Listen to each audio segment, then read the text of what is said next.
भगवते वासुदेवाय।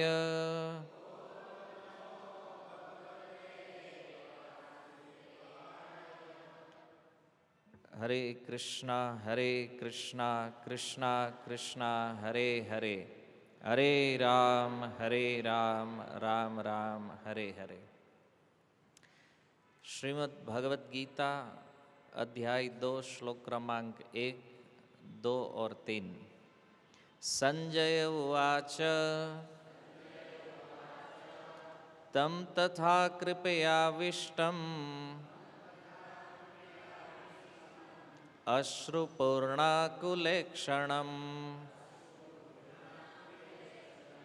विषीदन्तम् इदं वाक्यम् उवाच मधुसूदनः। श्रीभगवानुवाच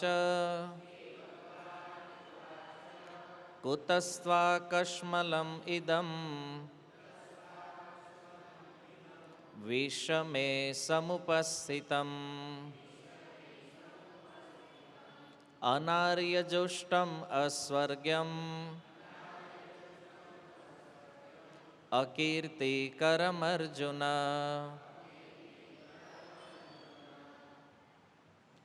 क्लिब्यमास्मगमः पार्थ नैतत्त्वयुपपद्यते। क्षुद्रं हृदय दौर्बल्यं त्यक्त्वोत्तिष्ठ परन्तप। संजय उवाच तं तथा कृपयाविष्टम् अश्रुपूर्णाकुलेक्षणम् विषीदन्तम् इदं वाक्यम् उवाच मधुसूदनः। श्रीभगवानुवाच कुतस्त्वाकश्मलम् इदम् विषमे समुपस्थितम् अनार्यजुष्टम् अस्वर्ग्यम् अकीर्तिकरमर्जुन। क्लिब्यमास्मगमः पार्थ नैतत्त्वयुपपद्यते। क्षुद्रं हृदय दौर्बल्यम् त्यक्त्वोत्तिष्ठ परन्तप। संजय उवाच तं तथा कृपयाविष्टम् अश्रुपूर्णाकुलेक्षणम् विषीदन्तम् इदं वाक्यम् उवाच मधुसूदनः। श्रीभगवानुवाच कुतस्त्वाकश्मलम् इदम् विषमे समुपस्थितम् अनार्यजुष्टमस्वर्ग्यम् अकीर्तिकरमर्जुन। क्लिब्यमास्मगमः पार्थ नैतत्त्वयुपपद्यते।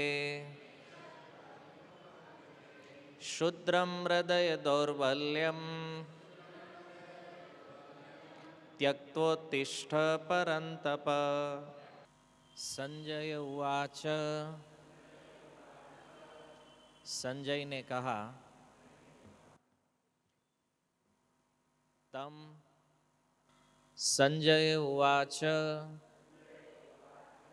संजय ने कहा तम अर्जुन के प्रति तथा इस प्रकार कृपया करुणा से आविष्टम अभिभूत अश्रुपूर्ण आकुल अश्रुओं से पूर्ण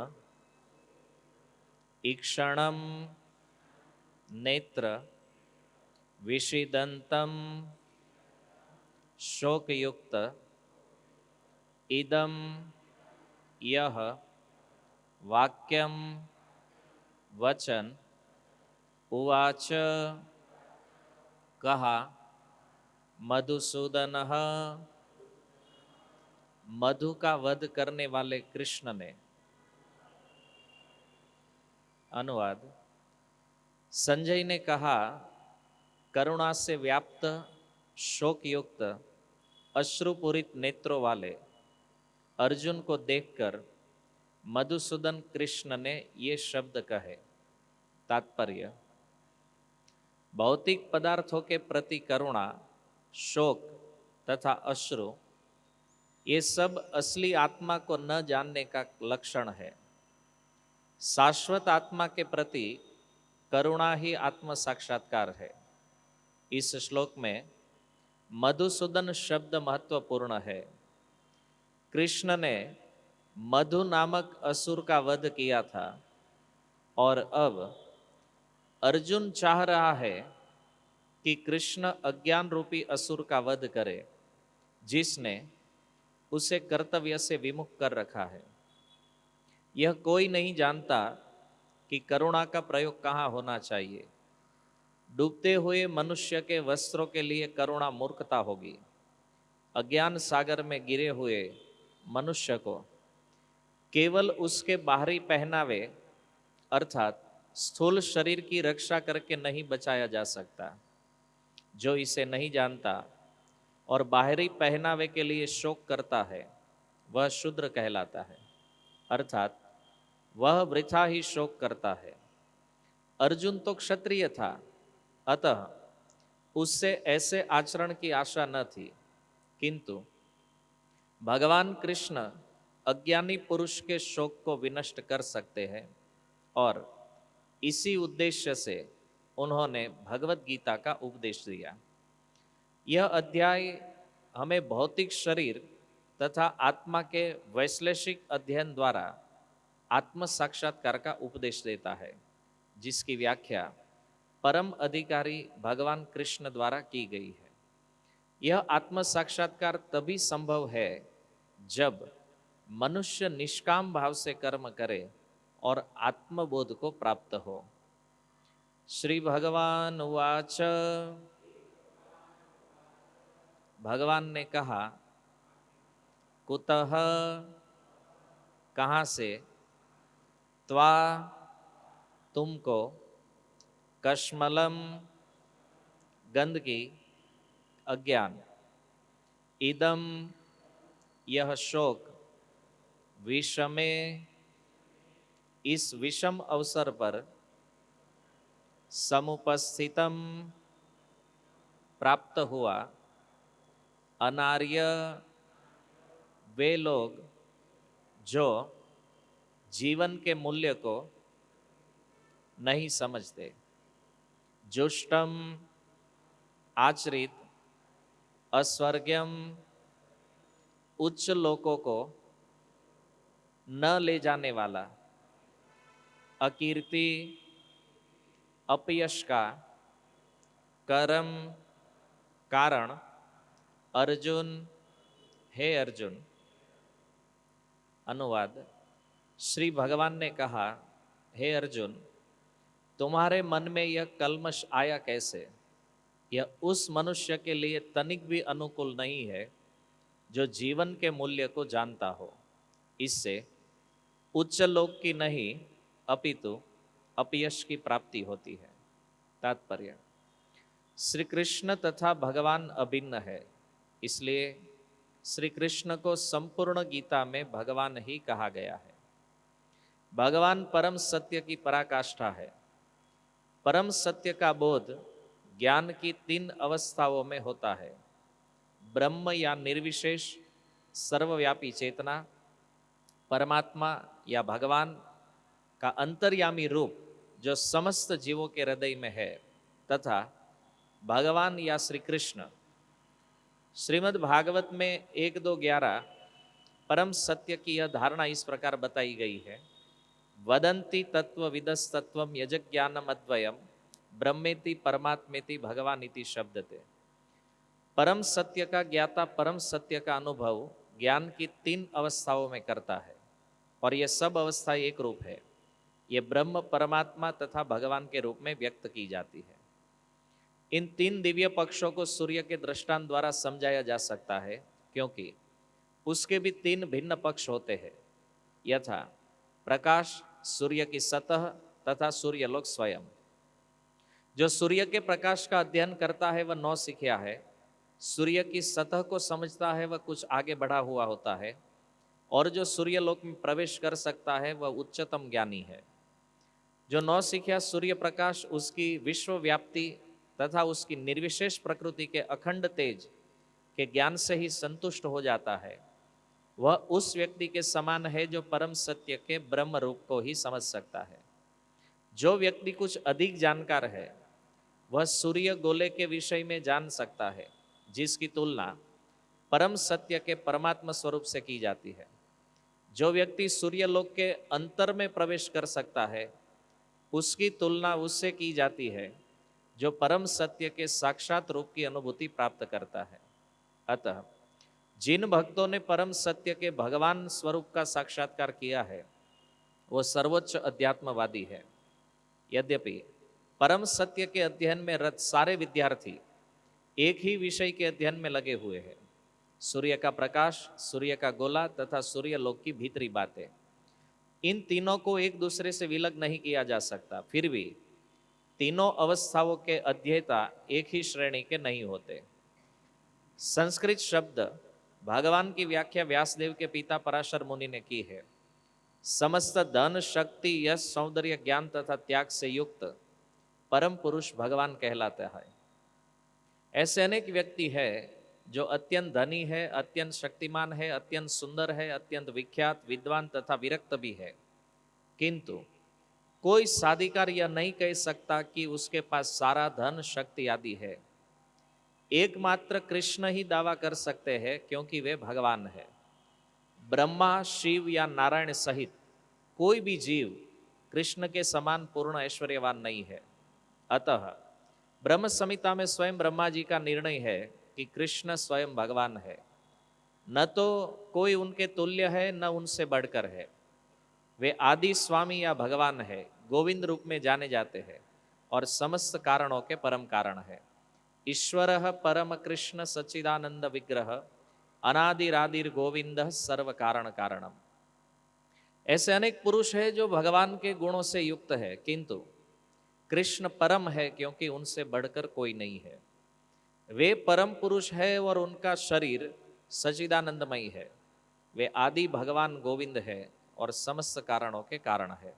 ब्रह्म संहिता 5:1। भागवत में भी भगवान के नाना अवतारों की सूची है।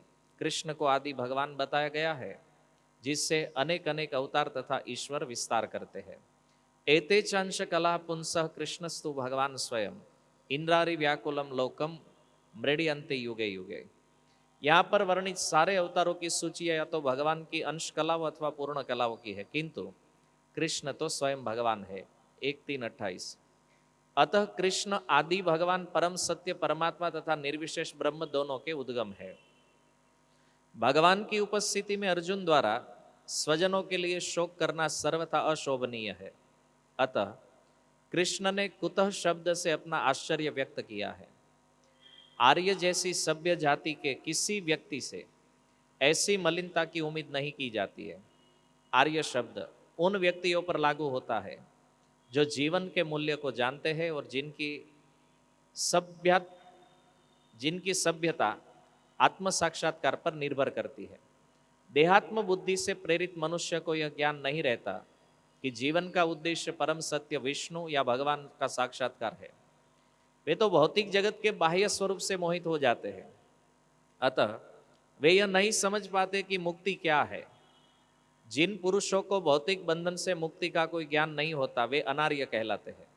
यद्यपि अर्जुन क्षत्रिय थे, किंतु युद्ध से विचलित होकर वह अपने कर्तव्य से च्युत हो रहे थे। उसकी यह कायरता अनार्यों के लिए ही शोभा देने वाली हो सकती है।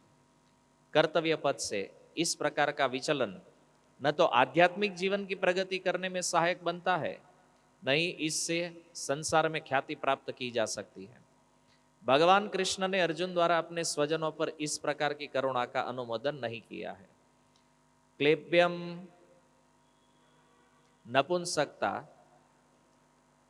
मास्म मत गमह प्राप्त हो पार्थ हे पृथापुत्र न कभी नहीं एतत् यह त्वयि तुमको उपपद्यते शोभा देता है, शुद्रम तुच्छ हृदय हृदय की दौर्बल्यम दुर्बलता त्यक्त्वा त्याग कर उत्तिष्ठ खड़ा हो परम तप हे शत्रुओं का दमन करने वाले। अनुवाद: हे पृथापुत्र, इस हीन नपुंसकता को प्राप्त मत हो, यह तुम्हें शोभा नहीं देता। हे शत्रुओं के दमन करता, हृदय की शुद्र दुर्बलता को त्याग कर युद्ध के लिए खड़े हो जाओ। तात्पर्य: अर्जुन को पृथा पुत्र के रूप में संबोधित किया गया है।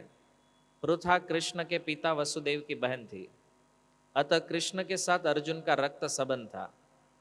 यदि क्षत्रिय पुत्र लड़ने से मना करता है तो वह नाम का क्षत्रिय है, और यदि ब्राह्मण पुत्र अपवित्र कार्य करता है तो वह नाम का ब्राह्मण है।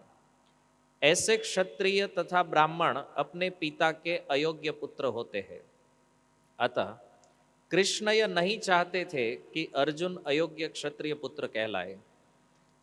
अर्जुन कृष्ण का घनिष्ठतम मित्र था और कृष्ण प्रत्यक्ष रूप से उसके रथ का संचालन कर रहे थे, किंतु इन सब गुणों के होते हुए भी यदि अर्जुन युद्ध भूमि को छोड़ते हैं तो वह अत्यंत निंदनीय कार्य करेंगे।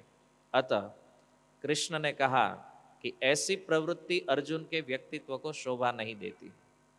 अर्जुन यह तर्क कर सकते थे कि वह परम पूज्य भीष्म तथा स्वजनों के प्रति उदार दृष्टिकोण के कारण युद्ध भूमि छोड़ रहे हैं, किंतु कृष्ण ऐसी उदारता को केवल हृदय दौर्बल्य मानते हैं। ऐसी झूठी उदारता का अनुमोदन एक भी शास्त्र नहीं करता। अतः अर्जुन जैसे व्यक्ति को कृष्ण के प्रत्यक्ष निर्देशन में ऐसी उदारता तथा तथाकथित हिंसा का परित्याग करना चाहिए। श्रील प्रभुपाद की स्वागतम। उपस्थित सभी श्रोतागण वैष्णवजन, कई समय से हम लोग प्रथम अध्याय के ऊपर चर्चा कर रहे थे और एक एक श्लोक के ऊपर बहुत विस्तार से हमने भगवत गीता की भूमिका समझने का प्रयास किया।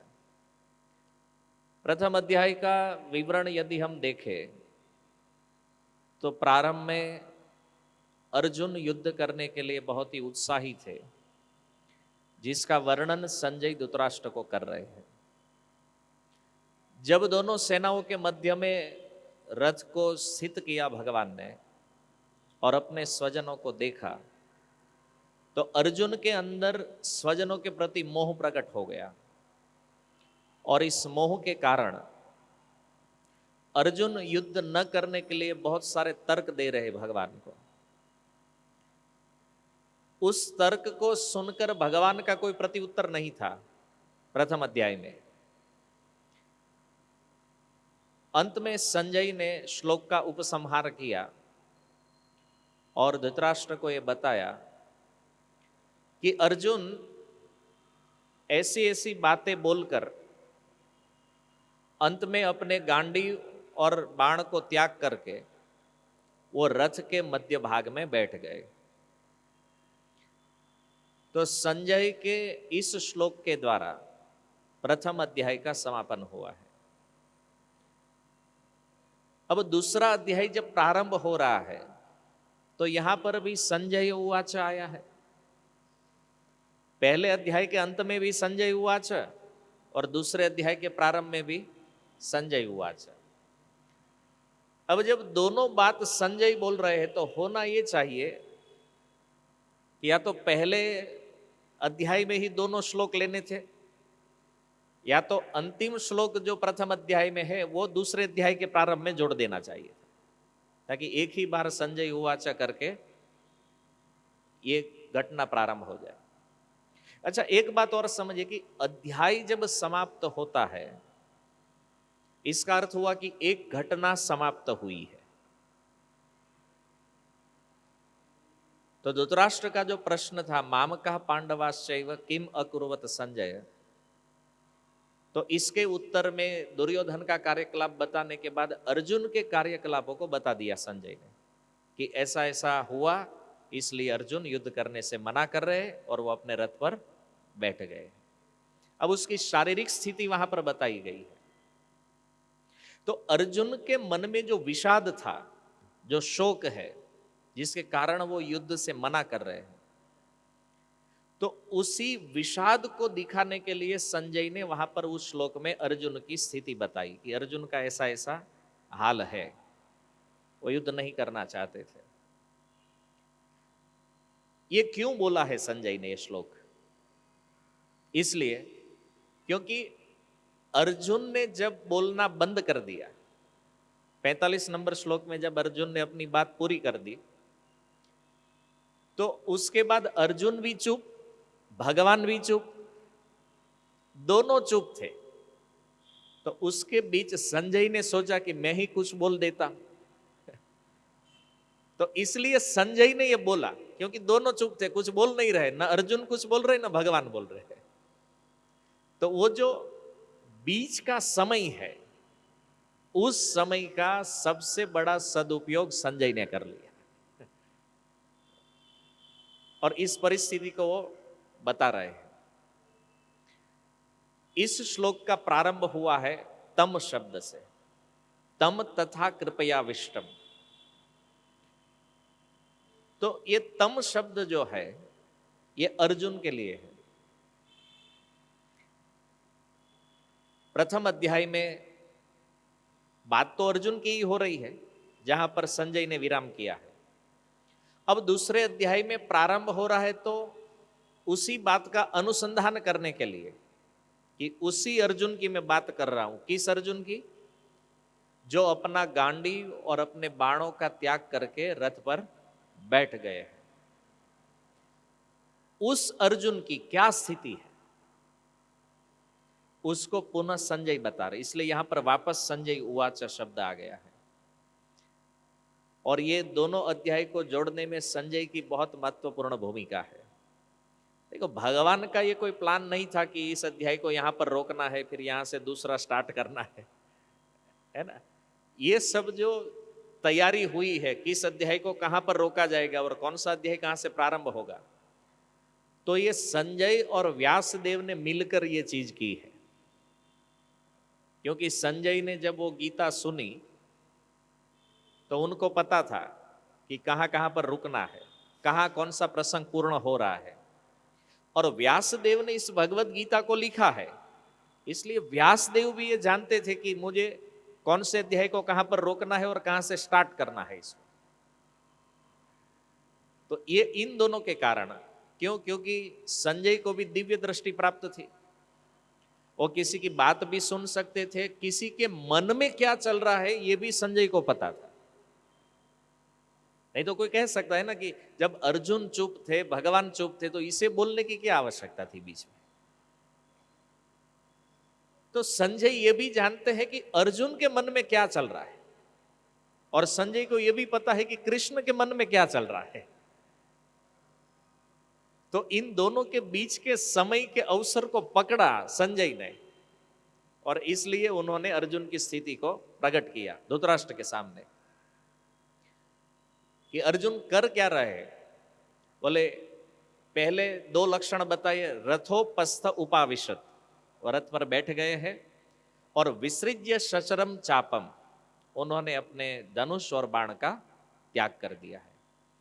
इस श्लोक में अर्जुन के लिए आया है तम, मतलब वो अर्जुन कृपया आविष्टम, वो करुणा से अभिभूत होकर बैठे हैं। ऐसे ही नहीं बैठे अर्जुन, कहते हैं कृपया आविष्टम, वो करुणा से अभिभूत है अर्जुन। अच्छा, अर्जुन में जो करुणा आई है, कौन सी करुणा है ये? जो प्रथम अध्याय के 18 श्लोक में अर्जुन ने जो बोला है, युद्ध नहीं करने के लिए जो तर्क दिए हैं अर्जुन ने, उन श्लोकों में अर्जुन की जो करुणा प्रकट हुई अपने स्वजनों के प्रति, उस करुणा से अभिभूत होकर अर्जुन रथ पर बैठे हैं। दूसरी चीज, अर्जुन का हृदय कितना कोमल है, इनसे पता चलता है। अच्छा, प्रथम अध्याय में हमने चर्चा की थी अर्जुन कितने महान योद्धा है, और ऐसे महान वीर क्षत्रिय जब रोते हैं तो आप समझ सकते हैं ना उनकी स्थिति क्या है। जीवन में ऐसे व्यक्तियों का रोना जिसको आपने कभी रोते हुए देखा ही नहीं, तो आश्चर्य होता है ना कि अरे देखो ये व्यक्ति रो रहा है, इतना मजबूत आदमी, इतना वीर, इतना बड़ा योद्धा आज रो रहा है। तो संजय को भी बड़ा आश्चर्य हो रहा है, अर्जुन रो रहे हैं। तो ये चीजें जो हम पढ़ते हैं, तो ये पढ़ने मात्र से केवल ये समझ में नहीं आता है अर्जुन की स्थिति क्या है। मतलब ये बहुत ही खतरनाक स्थिति पर अर्जुन बैठे हैं, है ना। अर्जुन जैसे योद्धाओं का रोना मतलब क्या है, आप कल्पना कर सकते हैं। लेकिन आचार्यगण कहते हैं कि अर्जुन का रोना ये उसकी करुणा के कारण है। वो एक भक्त है ना, और भक्त का हृदय कोमल होता है। वो भले बाहर से कितना भी कठोर दिखे, लेकिन वास्तविकता तो ये है कि अंदर से उनका हृदय बहुत कोमल है। अर्जुन में भी है ये, क्योंकि वो भी भक्त है। लेकिन मोह रूपी दोष के कारण जो समस्या प्रकट हुई है, इसके चलते अर्जुन ये स्थिति में है, और उनके हृदय का ये जो भाव है यहां पर दिख रहा है। अच्छा, कोई व्यक्ति रोता कब है? मान लीजिए किसी को रोते हुए हम देखते हैं तो क्या पूछते हैं उससे, प्रभु जी आप क्यों रो रहे हो, किसी ने कुछ बोला है आपको, ऐसा पूछते हैं ना। तो अर्जुन को तो किसी ने कुछ बोला नहीं है। पूरे अध्याय में तो अर्जुन ही बोले हैं ना, अर्जुन को किसने कुछ बोला है? भगवान भी चुप है, कुछ नहीं बोला है। तो अर्जुन रोते हैं केवल देखने से। अर्जुन ने जो चित्र देखा है वहां पर, वो देखने से अर्जुन रो रहे हैं। मतलब हृदय की कोमलता कितनी है अर्जुन की। और बाहरी रूप से देखे तो अर्जुन इतने कठोर योद्धा है, लेकिन अंदर से कोमल है। किसी किसी भक्तों में ये लक्षण दिखते हैं कि जब दूसरों के दुखों को वो देखते हैं ना, तो उनका हृदय भी रोता है। और हृदय रोता है ये कब पता चलता है? जब आंखों से अश्रु गिरते हैं, क्योंकि हृदय का भाव तो आंखों से ही व्यक्त होता है। तो अर्जुन के ये लक्षण भी इन स्थितियों में दिख रहे हैं कि अर्जुन के हृदय में अपने स्वजनों के प्रति बहुत करुणा का भाव है। अब ये प्रश्न होता है कि क्या ये करुणा सही है या गलत है? अर्जुन में जो करुणा आई है सही है या गलत है? अच्छा, एक उदाहरण जो श्रील प्रभुपाद कई बार अपने प्रवचनों में कहते थे, मानव सेवा और माधव सेवा। ठीक है, दो प्रकार की सेवा इस संसार में है, मनुष्यों की सेवा है और माधव यानी कि भगवान की सेवा है। अच्छा, आप लोग बताइए कि माधव सेवा सही है या मानव सेवा सही है? अच्छा, माधव सेवा सही है कितने लोग मानते हैं? हाथ ऊपर करिए जरा। ओके, अच्छा आप कारण बता सकते हैं माधव सेवा क्यों?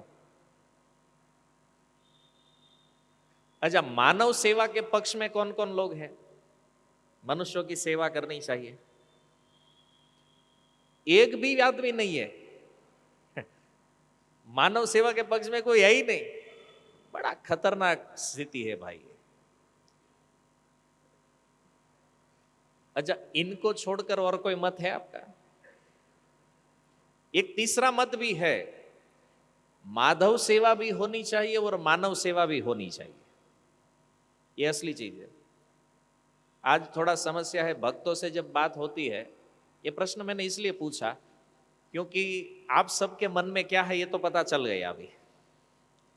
आप सब लोग ये मानते हैं कि माधव सेवा ही होनी चाहिए, मानव सेवा की कोई आवश्यकता नहीं है। ये विचार भ्रम है, ये झूठ है। माधव सेवा भी जरूरी है और मानव सेवा भी जरूरी है। ये भगवत गीता हमें दोनों का संतुलन बताती है, दोनों का बैलेंस होना चाहिए। क्यों? अभी देखिए, इस संसार में जो भी जीव है ये कौन है? पहले मनुष्य का ले लीजिए, मनुष्य जितने भी है संसार में कौन है? भगवान ही है। अच्छा, कोई मनुष्य की सेवा जब करते हैं तो लोग कहते हैं अरे ये तो भौतिक व्यक्ति की सेवा कर रहा है, क्योंकि शरीर तो भौतिक है ना। अच्छा, शरीर की सेवा भौतिक है, लेकिन ये भौतिक तत्व भी किसके है? भगवान के है। ये सब आया है तो भगवान से ही ना। तो जीव भी भगवान का है, उस जीव का शरीर भी भगवान का है। तो जब कोई व्यक्ति मनुष्यों की सेवा करता है तो इनडायरेक्टली वो भगवान की सेवा है कि नहीं है? लेकिन समस्या क्या है कि जब भगवान के पीछे पड़ते हैं तो कहते हैं नहीं, केवल भगवान का ही सेवा, मनुष्य का जो होना वो हो जाए, बाकी हम भगवान का ही सेवा करेंगे और किसी का नहीं करना है। और कोई कोई व्यक्ति जो मानव सेवा में लगे हैं, वो लोग सोचते हैं क्या जरूरत है भगवान की सेवा करने की, हम ये तो कर रहे हैं ना, इतने मानवों का सेवा तो कर रहे हैं। तो दोनों में अपूर्णता है। न केवल भगवान की सेवा भी पूर्ण है, न केवल मनुष्यों की सेवा पूर्ण है। दोनों की सेवा होनी चाहिए और अन्य मनुष्यों की सेवा करनी है भगवान के संबंध से। कि हम किसी जीव की सेवा करते हैं तो वो भी तो भगवान के है ना। तो भगवान के होने के नाते हम उनकी भी सेवा करेंगे। आजकल भक्त थोड़े इस विषय में कट्टर हो गए हैं। नहीं नहीं, मानव सेवा होना ही नहीं चाहिए भाई, केवल माधव का सेवा होना चाहिए। ये ठीक नहीं है।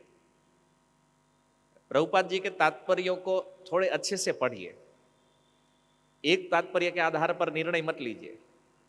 प्रभुपाद जी ने बहुत सुंदर दोनों का संतुलन बताया है और यह संतुलन जरूरी है। अच्छा, इसका एक एग्जांपल मैं देता हूं। अभी हम लोग यहां सत्संग में बैठे हैं, ठीक है।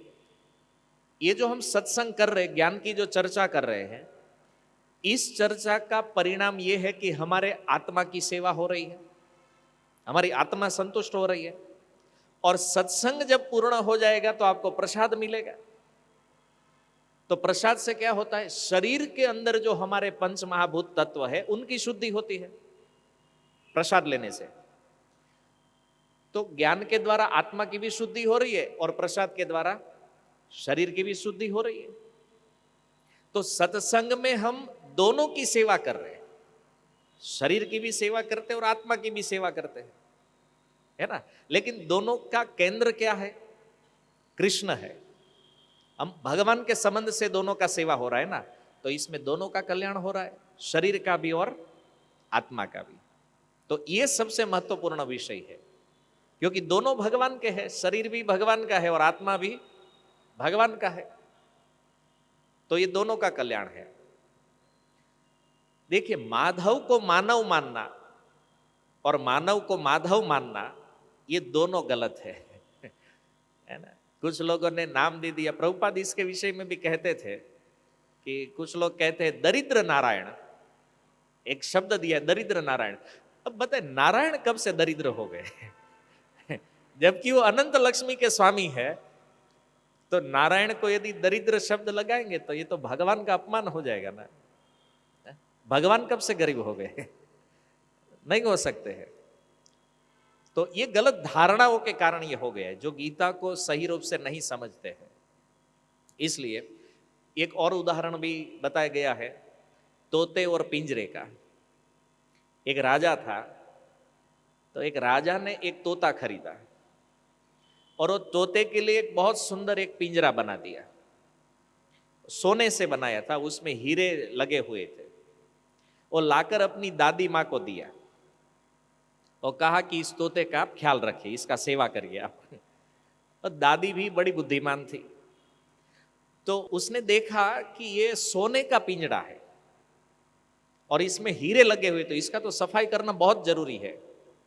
तो प्रतिदिन सुबह उठकर अच्छे से उस पिंजरे को साफ सफाई करती और पिंजरे को एकदम चमका के रखती।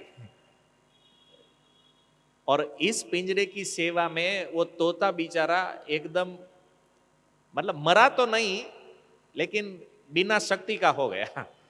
अब वो तोता कुछ बोलने की हालत में भी नहीं था। तो एक दिन राजा जब आया वापस, राजा ने पूछा कि माता ये सेवा कैसी चल रही है? बोले तुम देखो, इस पिंजरे को देखो, मैंने कितना बढ़िया से सजाया है। तो राजा ने देखा कि पिंजरा तो बहुत बढ़िया है, लेकिन तोता बेहोश पड़ा है। वो बेहोशी की अवस्था में, वो कुछ बोल क्यों नहीं रहा है? बोले आपने इसको खाना नहीं दिया? बोले नहीं, उसको क्या देना है, अभी सेवा तो पिंजरे की करनी है ना, इतना सोने का है, तोते का क्या कीमत है?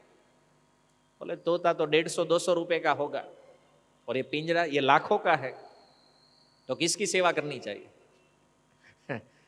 तो देखो यहां पर भी, इस कथा में भी कई बार भक्त लोग ये जब देते हैं उदाहरण, तो इसमें भी कहते हैं कि नहीं, तोते की सेवा करनी चाहिए, पिंजरे की नहीं।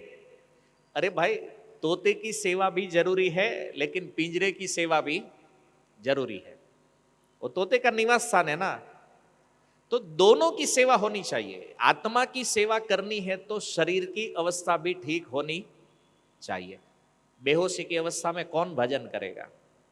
मान लीजिए कोई केवल आत्मा के ऊपर ही फोकस करता है, शरीर कुछ है ही नहीं, तो शरीर हो जाएगा बेहोश, फिर कैसे नाम जप करेगा, कैसे कथा सुनेगा? प्रभुपाद जी ये भी कहे कि व्यक्ति को स्वस्थ इसलिए रहना चाहिए क्योंकि इसी शरीर से हमको साधन भजन करना है। लेकिन कई बार लोग शरीर के पीछे ऐसे लग जाते हैं, तो फिर वो आत्मा को भूल जाते हैं। है ना, इस शरीर को ही सजाना, इसको ही स्वस्थ रखना है, तो फिर आत्मा को, तो ये ठीक नहीं। दोनों का बैलेंस होना चाहिए। हमें तोते का भी ध्यान रखना है और पिंजरे का भी रखना है, शरीर का भी ध्यान रखना है, आत्मा का भी रखना है। और इन दोनों के विषय में भगवान ने बताया है गीता में। तो अर्जुन का ये जो मोह है, इस विषय में प्रभुपाद कहते हैं कि ये मोह कैसा है अर्जुन का। बोले ये डूबते हुए व्यक्ति के वस्त्र बचाने के समान है। हमारे यहाँ कोजवे है, यदि आप चलने के लिए वहां पर निकले और आप देखा कि कोजवे में एक आदमी गिर गया है, वो डूब रहा है। अब वो डूब रहा है और आपको तैरना आता है, तो आपके अंदर भी करुणा आ गई कि नहीं, उसको बचाना है। आप तापी में कूदे, तैरते हुए उनके पास चले गए और उसके पास जाकर पता चला इसने जो कोट पहना ये रेमंड का है, बहुत कीमती है, और उसका कोट निकाल के आप लेके वापस आ गए। तो ये आपका करुणा कैसा है, ये आपकी दया कैसी है ना? कोई भी व्यक्ति इसे मूर्खता कहेगा। और मान लीजिए कोई व्यक्ति ऐसा करे कि उसको बचाने के लिए जाए और उसके सारे कपड़े की कोई जरूरत नहीं है, सारे निकाले और उसको नंगा करके बाहर लेके आए, तो ये कैसा दिखेगा? ये भी गलत है। हमें वो व्यक्ति भी चाहिए, लेकिन कपड़े के साथ बचाना है उसको। बात समझ में आई?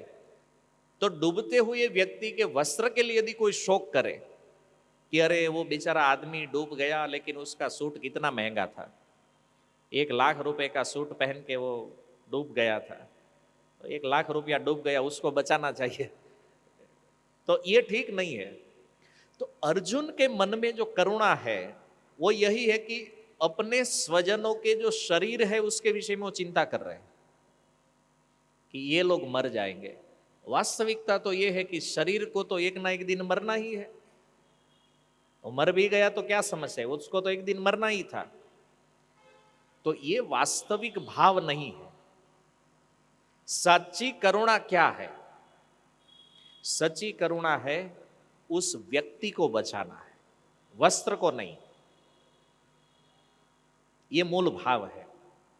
लेकिन अर्जुन की जो करुणा है वो केवल वस्त्र के लिए है, व्यक्ति के लिए नहीं है।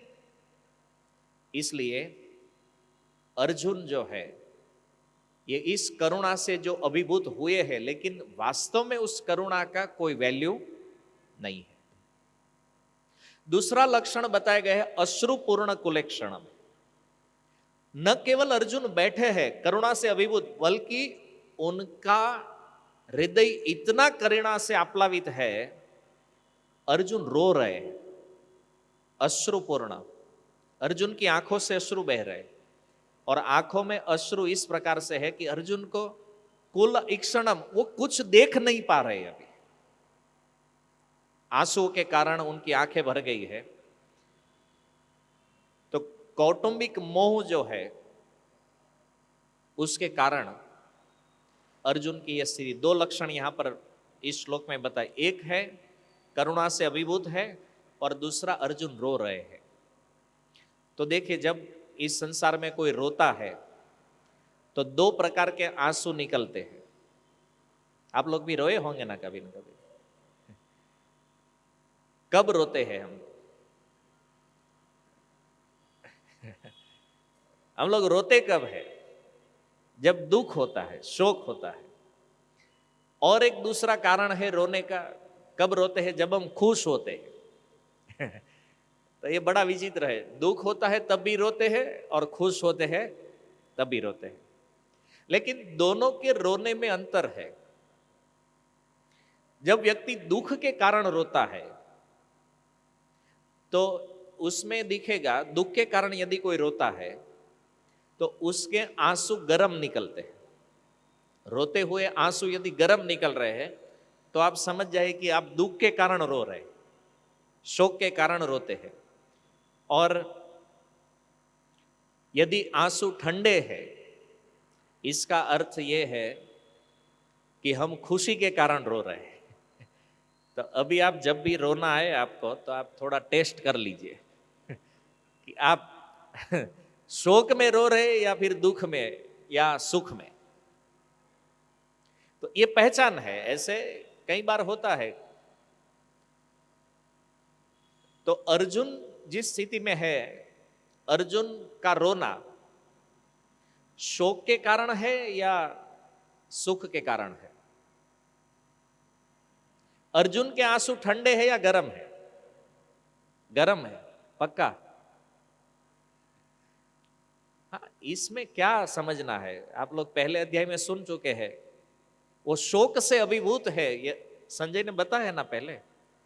उसमें शोक है, तो शोक के कारण जब वो रोएंगे तो कैसे आंसू निकलेंगे? गर्म। तो शास्त्रों में कई उदाहरण है जहां पर भक्त रोते हैं जब भगवान को देखते हैं, तो उसके आंसू ठंडे होते हैं, क्योंकि वो खुशी है ना भगवान को देखने की। और कई बार जीवन में कष्ट आता है, इसलिए भी रोते हैं। ऐसे भी उदाहरण भागवत में है। तो वहां पर देखा जाएगा कि ये शोक के कारण है। अभी कोई प्रसंग आप सुनेंगे तो उसमें लिखा नहीं होगा कि ये गर्म आंसू है या ठंडे है। उस घटना से आपको पता चलेगा कि ये सुख के लिए रोता है या दुख के लिए रोता है। तो अर्जुन यहां पर शोक के कारण रुदन कर रहे हैं। ठीक है। अब यहां पर संजय भगवान कृष्ण के लिए मधुसूदन शब्द का प्रयोग करते हैं। अच्छा, मधुसूदन का अर्थ क्या होता है? एक सीधा सीधा अर्थ मधुसूदन का भक्त लोग बताते हैं कि मधु नाम का एक दैत्य हुआ था, एक असुर, और वो मधुवन में रहता था। वृंदावन में ही एक वन है मधुवन। तो मधुवन में रहता था। भगवान ने उसका वध कर दिया, तो भगवान का नाम क्या हो गया? मधुसूदन। सूदन का अर्थ है मारना। मधु दैत्य को मारने के कारण भगवान का नाम मधुसूदन हो गया। पर प्रश्न यह है कि उस मधु दैत्य का इस श्लोक से क्या संबंध है? संजय ने जब मधुसूदन शब्द प्रयोग कर लिया तो इसका तात्पर्य क्या है? क्यों ये संजय के मन में, या ऐसे ही आ गया और बोल दिया संजय ने, ऐसा तो है नहीं। संजय बहुत सोच विचार कर बोल रहे हैं ये सब बातें। देखिए, मधु शब्द का एक अर्थ होता है स्नेह, और अर्जुन में वो स्नेह है अपने स्वजनों के प्रति मोह, और सुदन का अर्थ होता है नष्ट करने वाले। तो यहां संजय मधुसूदन शब्द इसलिए प्रयोग कर रहे हैं क्योंकि उनको पता है कि यही भगवान कृष्ण है जो अर्जुन के मोह रूपी असुर को नष्ट करेंगे। अपने उपदेश के द्वारा अर्जुन के इस मोह का नाश करेंगे भगवान। इसलिए यहां भगवान को मधुसूदन शब्द प्रयोग किया गया है। दूसरा एक अर्थ है, मधु का अर्थ होता है मधुर हास्य। भगवान जब हंसते हैं ना, हसितम मधुरम, वल्लभाचार्य ने अपने सूत्र में लिखा है, अधरम मधुरम। भगवान का तो सब कुछ मधुर है, तो उसमें एक बात ये भी लिखी कि हसितम मधुरम, भगवान का हंसना भी बहुत मधुर है। और सुदन का अर्थ होता है नष्ट करने वाले। तो इसका अर्थ तो ये हो, क्या भगवान सबकी हंसी नष्ट करने वाले हैं? नहीं, एक चीज तो है कि सामने जो लोग खड़े हैं ना, उनकी हंसी तो निश्चित नष्ट होने वाली है। लेकिन भगवान जब अपने भक्तों को देखकर हंसते हैं तो क्या होता है? भगवान के उस हास्य से भक्त का शोक नष्ट हो जाता है। देखिए, हम कितने भी दुखी होते हैं, शोक में है, मंदिर जाते हैं, भगवान के सामने खड़े होते हैं और भगवान के सुंदर हंसते हुए उस श्रीमुख को देखते हैं तो हमारा शोक ऐसे ही निकल जाता है। और भगवान अपनी हंसी से अपने भक्तों के शोक को नष्ट कर देते हैं। इसलिए यहां पर भगवान के लिए मधुसूदन शब्द प्रयोग हुआ है। और युद्ध में ऐसा होता था कि भगवान जब देखते थे अर्जुन थक गए हैं और अभी बहुत ज्यादा लड़ने के मूड में नहीं है, तो भगवान क्या करते थे, सामने वाले योद्धा को देखकर भगवान थोड़ा स्माइल दे देते, हंस लेते थे। और भगवान की सुंदर हंसी को देखकर वो स्तब्ध हो जाता था वो योद्धा। तो अर्जुन देखते थे अभी तो बाण मारने वाला था, ये अभी हिल क्यों नहीं रहा है? अब भगवान जो हंस रहे, अर्जुन को तो दिख नहीं रहा क्योंकि वो तो पीछे खड़े हैं ना, तो अर्जुन को नहीं दिख रहा है कि भगवान ने क्या किया, लेकिन वो अपनी सुंदर मुस्कान से उस योद्धा को स्तब्ध कर देते थे और अर्जुन आसानी से उसको मार देते थे। तो इस प्रकार से अपनी हंसी से भगवान अर्जुन की सहायता करते हैं। तो इसी अर्थ में भी भगवान को यहाँ मधुसूदन कहा गया है। देखो कितना सुंदर भाव है। अब जब हम देखेंगे भगवान को तो अभी तो सीधा नजर उनके हास्य पर ही जाएगा कि नहीं नहीं, ये भगवान की हंसी देखकर हमारा शोक नष्ट हो जाएगा। तो इसलिए हम मंदिर में भगवान का दर्शन करते हैं।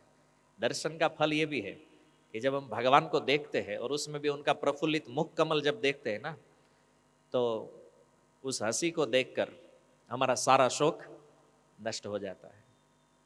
तो भगवान के दर्शन का ये बहुत बड़ा लाभ है।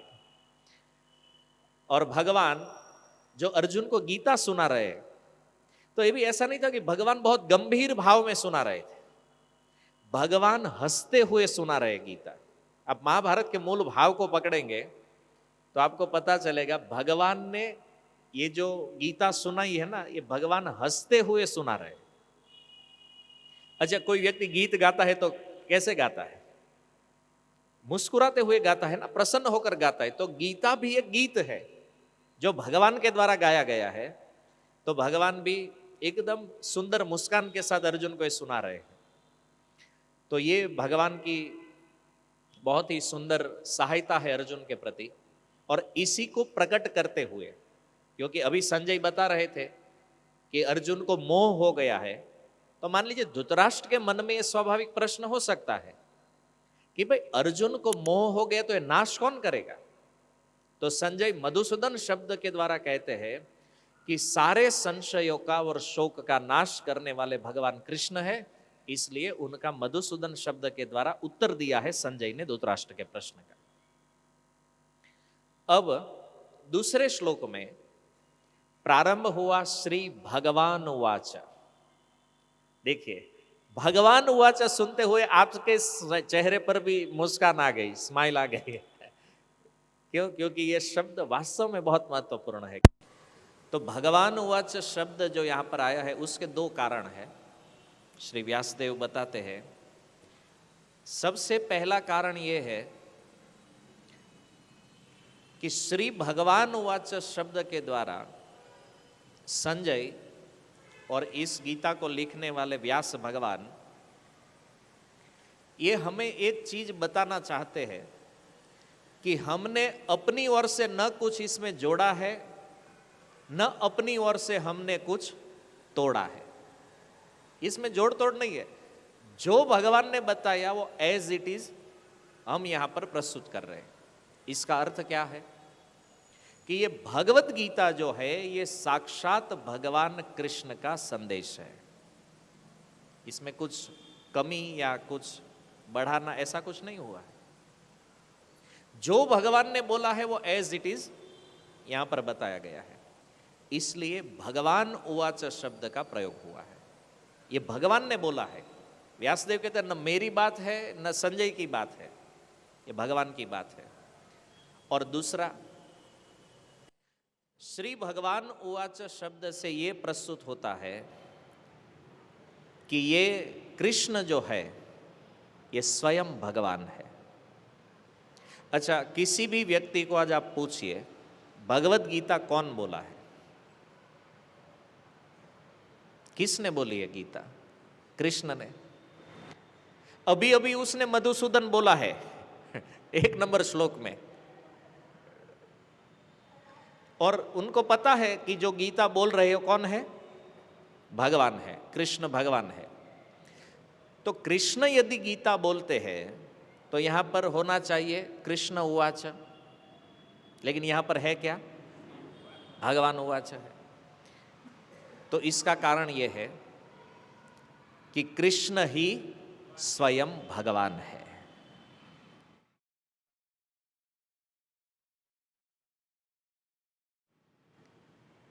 एतेच अंश कला पुंस कृष्णस्तु भगवान स्वयं इंद्रारि व्याकुलम लोके मृड्यन्ति युगे युगे।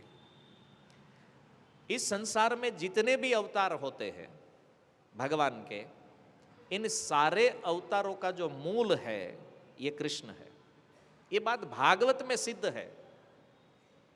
और ये भगवान उवाच शब्द मुझे इसलिए भी प्रिय है क्योंकि जो पाखंडी भगवान है उन सब का नाश करने वाला यही शब्द है। क्योंकि संसार में बहुत भगवान बने हुए भी है ना, पाखंड से किसी न किसी व्यक्ति को भगवान बनाया गया है, उस बात का भी यहां पर खंडन हो जाता है। कृष्ण ही स्वयं भगवान है, यानी कि उनसे पर कोई तत्व नहीं है। फिर भी आज पाखंडी लोग कहीं ना कहीं ऐसा कहते हैं कि नहीं, हमारे ये भगवान तो कृष्ण से भी पर है। तो पता नहीं, फिर उन लोगों को देखकर दया आती है कि देखो इनकी बुद्धि इतनी सीमित है कि भागवत जैसे शास्त्र में परम भगवान का प्रकट प्रमाण होने के बाद भी ये लोग व्यक्तिगत भगवान में फंसे हुए हैं।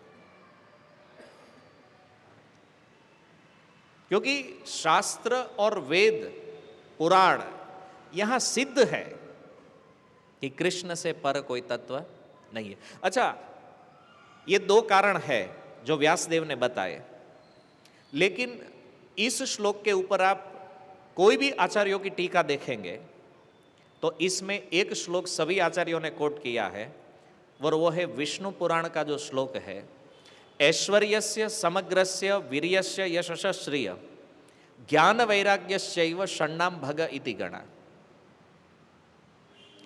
कि 6 प्रकार के जो ऐश्वर्य जिसमें होते हैं, किस प्रकार से? तो उसमें कहा गया है कि संपूर्ण धन जिनके पास है, संपूर्ण बल जिनके पास है, संपूर्ण यश जिसके पास है, संपूर्ण सुंदरता जिनके पास है, संपूर्ण ज्ञान जिनके पास है और संपूर्ण वैराग्य जिनके पास है, उसको भगवान शब्द का प्रयोग किया जाता है। अच्छा, एक बात समझिए, जिसके पास शक्ति है तो उसको क्या कहते हैं? शक्तिवान। जिसके पास धन होता है तो उसको क्या कहते हैं? धनवान। ऐसे ही ये 6 ऐश्वर्य जो है इसको संस्कृत में कहते हैं भग। तो ये 6 ऐश्वर्य जिनके पास पूर्ण मात्रा में होता है उसको क्या कहते हैं? भगवान। अब एक संशय इसमें होता है कि इन सब में संपूर्ण क्यों लगाया गया है, संपूर्ण धन, संपूर्ण बल? क्योंकि ये सब ऐश्वर्य थोड़े थोड़े सबके पास हो सकते हैं। जैसे स्वर्ग में देवता है तो उनके पास भी बहुत धन है, उनके पास भी सुंदरता है, उनके पास भी बल है, लेकिन उनको भगवान नहीं कहा जाएगा। क्यों? क्योंकि भगवान वो है जिनके पास ये संपूर्ण है, मतलब थोड़ा भी कम नहीं, इसलिए उनको भगवान कहा जाता है। जैसे यहां पूर्ण धन है, संपूर्ण धन, तो भगवान कितने धनी है? कहते लक्ष्मी सहस्त्र शत संभ्रम सेव्यमानम, अनंत अनंत लक्ष्मियां जिनकी सेवा करने के लिए उनके पीछे डोलती रहती है हमेशा, कि कब हमें मौका मिले और हम कृष्ण की सेवा करें। और थोड़ा भय भी रहता है, संभ्रम।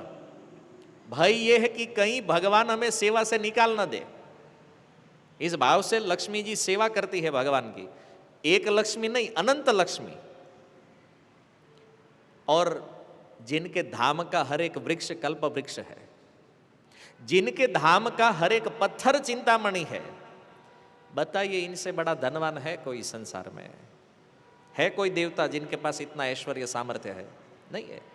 संपूर्ण धन के वो स्वामी है। अब जब बल की बात करें तो भगवान जब प्रकट हुए, अभी 6 दिन के हुए थे, वो 18 माइल की पूतना को अपने होठों से ही मार दिया भगवान ने, है ना। कोई शस्त्र की आवश्यकता नहीं, कोई अस्त्र की आवश्यकता नहीं है। 6 दिन का बच्चा इस संसार में किसको मार सकता है बताइए? आज तक ऐसा कोई बालक है जो 6 दिन का हुआ है और किसी को मार दिया हो उसने? नहीं है। संपूर्ण यश, हमारे यहाँ यश प्रकट करने के लिए बहुत कुछ करना पड़ता है, तो थोड़ा सा यश बढ़ता है ना। लेकिन भगवान का यश तो अनंत शास्त्रों में फैला हुआ है। गीता में भी स्वयं कहेंगे आगे भगवान, वेदेश्च सर्वेर अहमेव वेद्य। हे अर्जुन, इस संसार में जानने योग्य तत्व तो मैं ही हूं, वेद मेरा ही तो गुणगान करता है। और आप देखिए, एक बार भक्ति सिद्धांत महाराज ने नवद्वीप में एक पत्रिका शुरू की थी, और ये पत्रिका जो है ना, ये दैनिक पत्रिका थी, मतलब डेली, जैसे अखबार प्रकट होता है ना, ऐसे डेली। तो एक व्यक्ति ने पूछा कि आप इसमें क्या लिखेंगे? तो भक्ति सिद्धांत महाराज ने कहा, मैं कृष्ण के विषय में लिखूंगा। अरे बोले, तो रोज आप कितना लिखेंगे कृष्ण के विषय में? एक दिन तो आपका इंफॉर्मेशन खत्म हो जाएगा। बोले, कृष्ण में ऐसे अनंत गुण है कि मैं हर क्षण भी कृष्ण के विषय में लिखूं, फिर भी वो कभी खत्म नहीं होगा। और इसका प्रमाण क्या है कि अनंत शेष 1000 मुख से भगवान के यश का गुणगान कर रहे हैं, आज तक उनका शेष नहीं हुआ है। तो बताइए, संसार में कृष्ण के यश को कौन शेष कर पाएगा? है ना। कितना भी लिखो कृष्ण के विषय में, कितना भी बोलो, ये कभी पूर्ण होने वाला नहीं है। ऐसा भगवान का यश है। और देखिए, वो रण छोड़ के भाग जाते हैं ना, तो उसका मंदिर बन जाता है। और हम भागेंगे तो, अरे छोड़ो, भगवान बोले अर्जुन को, यार तू रण छोड़ के भाग जाएगा ना, तो तेरा तो अपकीर्ति होना ही होना है ना। भगवान ही एकमात्र ऐसे व्यक्ति है कि जो रण छोड़ के भी भागे तो रण छोड़ो राय से उनका मंदिर बन गया है ना। वो कुछ भी करे, उसका यश हमेशा फैलता है। ये भगवान है। और संपूर्ण सुंदरता, कंदर्प कोटि कमनीय विशेष शोभम। करोड़ों करोड़ों कामदेव जिस भगवान को देखकर मूर्छित रहते हैं हमेशा। कामदेव एक बार देख ले भगवान को तो वो बेहोश हो जाता है बेचारा। तो ऐसे भगवान सुंदर, उनकी सुंदरता के विषय में भी भागवत में कितनी बातें हुई है, कितने सुंदर सुंदर श्लोक है। और भगवान की सुंदरता की क्या बात करें। सूरदास जी नाम के कवि हुए हैं भक्त, उन्होंने भगवान के एक एक अंग के ऊपर हजारों हजारों पद लिखे हैं।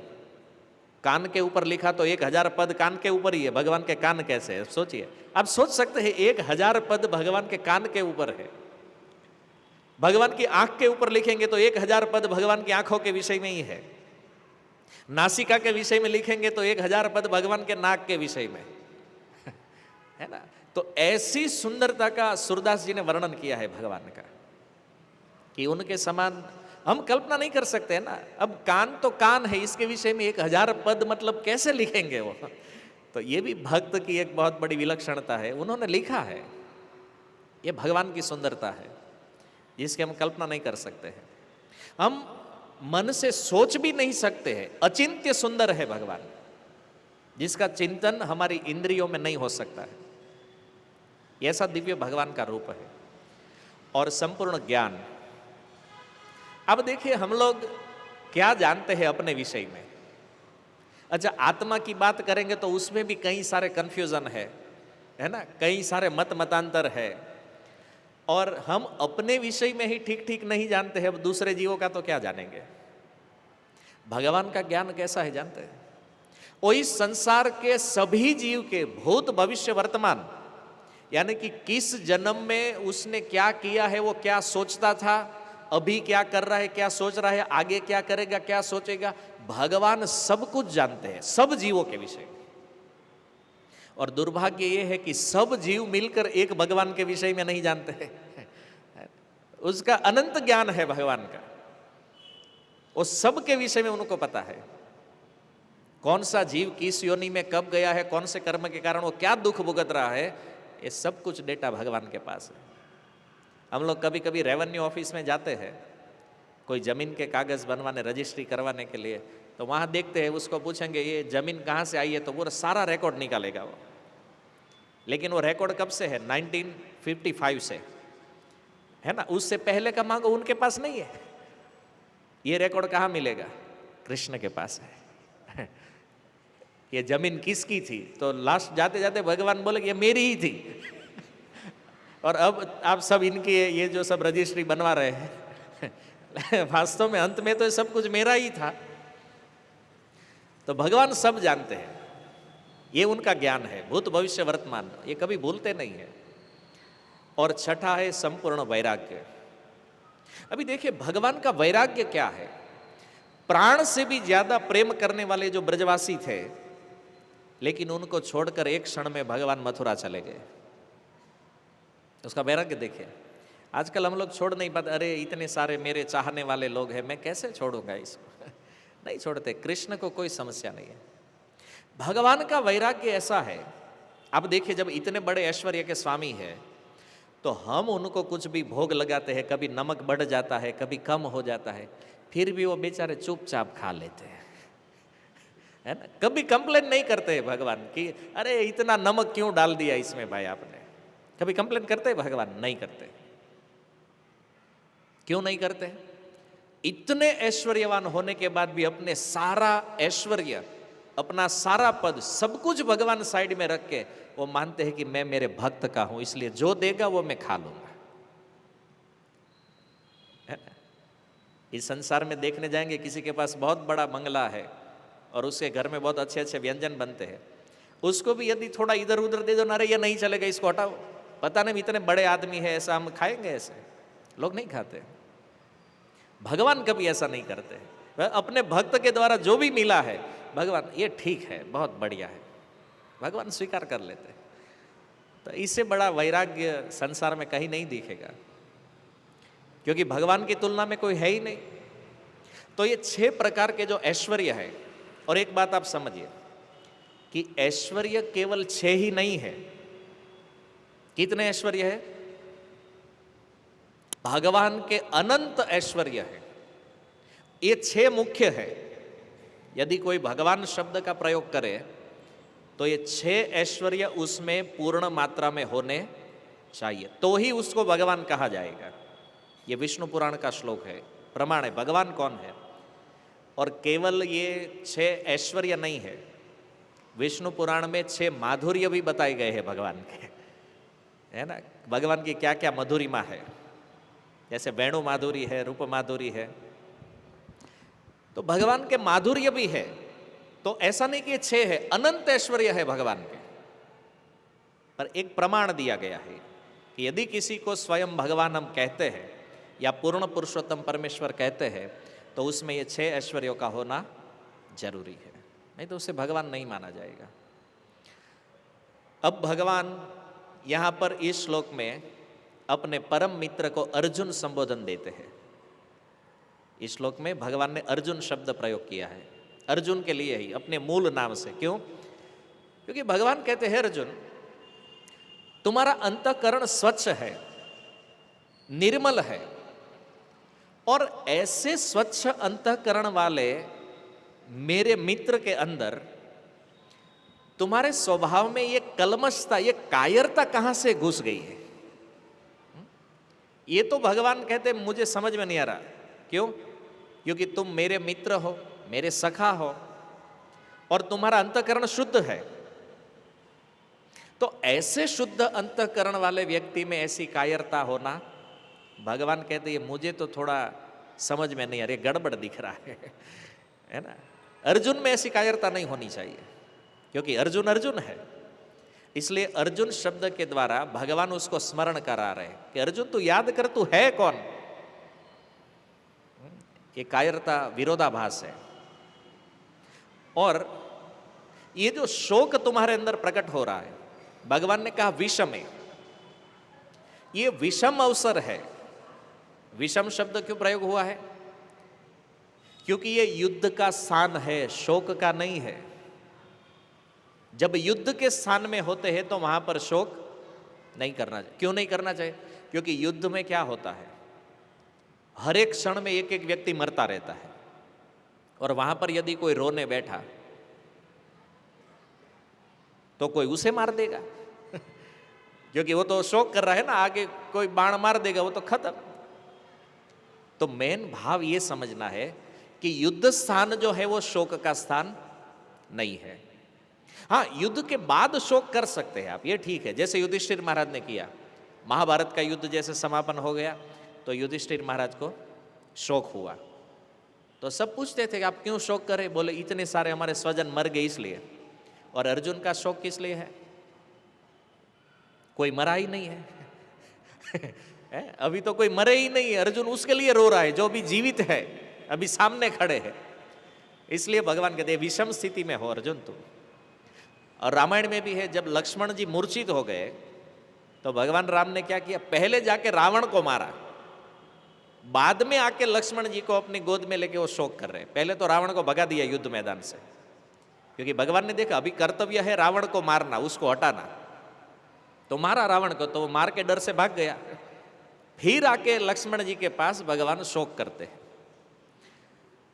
और ये बात ठीक है कि ये स्थान उचित नहीं है, इसलिए भगवान विषम शब्द के द्वारा बताते कि परिस्थिति विषम हो गई है। और कहते अनार्य जुष्टम। भगवान अभी जो 3 शब्द बोलेंगे, अनार्य जुष्टम, अस्वर्ग्यम और अकीर्तिकरम, ये 3 शब्द जो है ना, ये मान के चलिए कि अर्जुन को भगवान थोड़ा फटकार लगा रहे हैं क्योंकि जब सीधी बात समझ में नहीं आती थोड़ा कड़क होके बोलना पड़ता है। तो अनार्य जुष्टम कहा भगवान ने, अर्जुन तू आर्य है लेकिन तेरा व्यवहार अनार्य लोगों के जैसा है। अच्छा, आर्य शब्द का अर्थ क्या होता है? जो आत्म कल्याण के मार्ग पर होता है, जो अपना कल्याण सोचता है, ऐसा श्रेष्ठ पुरुष, उसको कहते हैं आर्य। तो भगवान कहते हैं अर्जुन तू अभी जो कर रहा है ना, तेरी ये कायरता में मुझे तो कोई तेरा कल्याण नहीं दिख रहा है। अभी ये जो कायरता तू प्रदर्शित कर रहा है, इसमें तेरा कौन सा कल्याण होने वाला है? इसलिए भगवान ने अर्जुन को अनार्य कहा कि आर्य व्यक्ति कभी इस प्रकार से शोक नहीं करते हैं। दूसरा भगवान ने कहा अस्वर्ग्यम। अस्वर्ग्यम का अर्थ क्या है? अच्छा, यहां पर एक बहुत बड़ी समस्या है। अस्वर्ग्यम का अर्थ है अर्जुन तुम्हें स्वर्ग लोक भी प्राप्त नहीं होगा। तो कुछ भक्त कहते हैं कि यहां भगवान ने स्वर्ग की बात क्यों की? स्वर्ग का क्या लेना देना है? भगवान को यह बोलना चाहिए कि तुम्हें धाम प्राप्त नहीं होगा। समझ में आया? भगवान धाम की बात तो कर ही नहीं रहे, यहां पर स्वर्ग की बात करते हैं भगवान। क्यों स्वर्ग शब्द यहां क्यों प्रयोग किया है भगवान ने? इसके पीछे ही बहुत सुंदर भाव है। जो व्यक्ति इस संसार में अपना कल्याण नहीं देखता है, तो ऐसे व्यक्ति, मान लीजिए कि उसको अपने कल्याण में कोई रुचि नहीं है, तो ऐसे व्यक्ति के विषय में यदि हम देखें तो सांसारिक दृष्टि में भी स्वर्गलोक उत्तम है। संसार के लोग स्वर्गलोक को उत्तम मानते हैं। क्यों? हम लोग देखते हैं ना, यहां कोई भी व्यक्ति जब मर जाते हैं तो हम क्या कहते हैं, उसका स्वर्गवास हो गया। तो समाज में यह शब्द प्रचलित है, स्वर्गवास, क्योंकि स्वर्ग में सब कोई जाना चाहता है, ये बहुत फेमस है। तो जो व्यक्ति अपने कल्याण में यदि रुचि नहीं रखता है तो उसकी रुचि कहां होती है? स्वर्गलोक में, कि हम लोग स्वर्गलोक जाएंगे। और इसके भी कई उदाहरण भागवत में आपको मिलेंगे कि कई राजा थे जो स्वर्ग जाना चाहते थे, कहीं पहुंच गए, कहीं बीच में ही अटक गए, कहीं गए तो वहां से वापस भी आए, है ना? लेकिन स्वर्ग का तो शौक था जाने का। जैसे हम लोग को होता है ना अमेरिका जाने का कि कुछ भी हो जाए जीवन में, एक बार अमेरिका का वीजा मिल गया ना तो मतलब हमें तो भगवत धाम मिल गया ऐसा लोग सोचते हैं। तो ऐसे ही मनुष्य लोक में स्वर्ग की भारी प्रशंसा है। तो दूसरा स्टेप ये था, इसलिए भगवान ने ये कहा, अस्वर्गम, अर्जुन तेरे अंदर ये जो कायरता है ना, इससे तुझे स्वर्ग भी नहीं मिलेगा। क्योंकि यहां जो लड़ने आए लोग, ये कोई दुर्योधन को देख के या युधिष्ठिर महाराज को देख के थोड़ी आए, ये तो इस भाव से आए हैं कि इस युद्ध में मरेंगे तो सीधा स्वर्ग में जाएंगे इसको तो स्वर्ग पाना है, इसलिए लोग लड़ने के लिए आए हैं, है ना? और तू लड़ने से मना कर रहा है तो तुझे तो ये भी नहीं मिलेगा, स्वर्ग भी नहीं मिलेगा। तो मान लीजिए अर्जुन कहे पर स्वर्ग हमको चाहिए भी नहीं तो तीसरा भगवान ने कहा अकीर्ति कर्म। मान लीजिए स्वर्ग जाने का भी लक्ष्य यदि नहीं है किसी भक्त का, किसी व्यक्ति का, तो इस संसार के जो श्रेष्ठ व्यक्ति होते हैं वो ऐसा कार्य करते हैं जिसके कारण इस संसार में उसकी कीर्ति बढ़े, उसका यश बढ़े। तो अर्जुन तुम्हारे अंदर ये जो कायरता है, इससे तो तुम्हें कीर्ति भी प्राप्त नहीं होगी, तुम्हारा यश भी। क्यों? क्योंकि ये सारे योद्धा जो है तुम्हारे मरने के बाद या युद्ध छोड़ने के बाद जहां भी तुझे देखेंगे कहेंगे देखो वो डरपोक अर्जुन जा रहा है, देखो वो कायर अर्जुन जा रहा है। अर्जुन तुझे तो कीर्ति भी नहीं मिलेगी, है ना? तो ये कायरता तुम्हें कीर्ति भी प्राप्त नहीं करा सकती है। अब देखिए भगवान ने इन तीन चीजों से क्या बताया है। इस क्रम से भगवान तीन प्रकार के मनुष्यों की यहां चर्चा कर रहे हैं। सबसे पहला है विचारशील व्यक्ति जो अपना कल्याण चाहता है। दूसरा भगवान ने उस पुण्यात्मा जीव की बात की है जो शुभ कर्म के द्वारा स्वर्ग की प्राप्ति चाहता है। और तीसरा साधारण मनुष्य जो इस संसार को ही बहुत महत्वपूर्ण मानते हैं, वो इस संसार में कीर्ति चाहते हैं। समझ में आया? तीन प्रकार के व्यक्ति की बात भगवान कर रहे हैं। एक विचारशील है, एक पुण्यात्मा है और एक साधारण मनुष्य है। तो विचारशील जो है वो अपना कल्याण चाहता है, पुण्यात्मा स्वर्ग चाहता है और साधारण मनुष्य संसार में कीर्ति चाहता है। तो भगवान कहते अर्जुन तू युद्ध नहीं करेगा तो तीनों में से एक भी नहीं मिलने वाला है तुझे, क्योंकि तू इन तीन में से एक भी कैटेगरी में नहीं है, तू तो कायरता की कैटेगरी में है अभी। भगवान ये कहते हैं कि अर्जुन ये जो निर्णय तुमने लिया है युद्ध नहीं करने का, ये निर्णय तुच्छ है।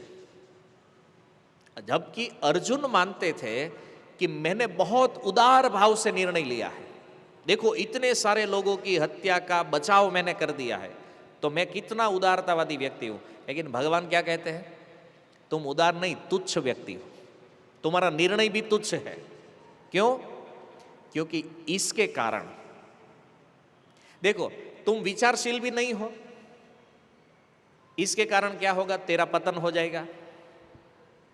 क्योंकि विचारशील व्यक्ति होता है वो अपना कल्याण चाहता है, तू तो वो भी नहीं चाहता है, तो अपने कल्याण से भी तेरा पतन होने वाला है। दूसरा, तू स्वर्ग भी जाना नहीं चाहता है, तो मतलब कि तुझे नरक प्राप्त होगा युद्ध नहीं करने के कारण। क्योंकि क्षत्रिय है और क्षत्रिय के रूप में यदि कर्तव्य का पालन नहीं करेगा तो तुझे नरक प्राप्त होगा, स्वर्ग तो मिलना नहीं है तो नरक ही मिलेगा। और तू साधारण मनुष्य की तरह भी नहीं सोचता है, इसलिए तुझे यहां कीर्ति नहीं परंतु अपकीर्ति। तो तेरा युद्ध नहीं करने का जो निर्णय है उससे तेरा पतन होगा, तुझे नरक प्राप्त होगा और तुझे अपकीर्ति मिलेगी। इसलिए तुम्हारा ये जो निर्णय है उस निर्णय से भगवान ने क्लियर कर दिया, मैं सहमत नहीं हूं, ये तुच्छ निर्णय है तुम्हारा। और तीसरे श्लोक में अब भगवान कहते हैं अर्जुन को, हे पार्थ। भगवान ने अर्जुन को क्या संबोधन दिया? पार्थ। अच्छा, पार्थ संबोधन इसलिए दिया क्योंकि भगवान अर्जुन के साथ अपनी प्रियता और घनिष्ठता को यहां पर प्रस्तुत करते हैं पार्थ शब्द के द्वारा, कि अर्जुन तुम मुझे कितने प्रिय हो और मेरे कितने घनिष्ठ मित्र हो, ये बात भगवान यहां पर बता रहे हैं। तो देखो, पूरी गीता में पार्थ शब्द 38 बार आया है। 38 बार भगवान ने पार्थ कहा है अर्जुन को, ये अपना प्रेम प्रदर्शित करने के लिए। और दूसरा संबोधन अर्जुन को दिया है कौन्तेय। ये दोनों संबोधन कुंती महारानी यानी उनकी माता की ओर से भगवान दे रहे हैं। कौन्तेय, ये 24 बार आया है पूरी गीता में कौन्तेय शब्द। तो यहां पर भगवान अभी डॉक्टर बन रहे हैं, अर्जुन की बीमारी का इलाज करना है ना भगवान को। तो मोह रूपी माया के द्वारा अर्जुन ग्रसित हो गए हैं और भगवान उनको बचाना चाहते, उनका इलाज करना चाहते, इसलिए पार्थ शब्द प्रयोग किया। और पार्थ शब्द इसलिए क्योंकि कुंती महारानी भगवान की ओर से भी कनेक्टेड है और अर्जुन की ओर से भी कनेक्टेड, दोनों। अर्जुन की माता है, भगवान की बुआ है। तो भगवान को लगा कि पार्थ शब्द के द्वारा ये थोड़ा समझ जाएगा। क्यों पार्थ कहा? देखो, भगवान ने इतना सारा लंबा लेक्चर नहीं दिया है उसको कि मैं पार्थ क्यों बुला रहा हूं तुम्हें, ये तो हमारी समझ के लिए। भगवान ने पार्थ बोला तो अर्जुन समझ गए कृष्ण क्या कहना चाहते हैं मुझे। पार्थ इसलिए कहते हैं क्योंकि कुंती महारानी का नाम था पृथा और पृथा का पुत्र होने के कारण अर्जुन का नाम था पार्थ।